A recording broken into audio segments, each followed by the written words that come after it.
Kaufland, oferta la mezeluri și carne de pasăre, oferta fiind valabilă din data de 17 noiembrie până pe 23 noiembrie. Foc salam sârbești 500 de grame 13 lei 99, 500 de grame. Aldi scârnați Tex, picanți 200 de grame 12 lei 29, Cristin salam săsesc 650 de grame 23 de lei și 99 de bani. Puiul vegetarian, jumătate pui grill tăviță refrigerat la Provincia, 17 lei 29 kg.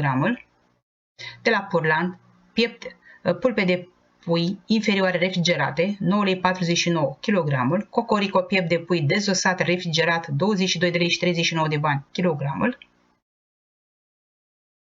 Burger vegetal, 213,5 grame, 22 de lei și 39 de bani. Edenia mazăre fină întreagă, 1000 de grame, 8 lei 49.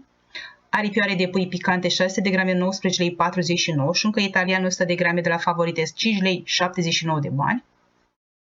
Salam cu șuncă țărănesc de la Caroli Primo, 650 de grame, 12 lei 29 de bani. Prăjitură congelată diverse sortimente, marca lor Kaufland, la 1250 de grame, 12 lei 79 de bani.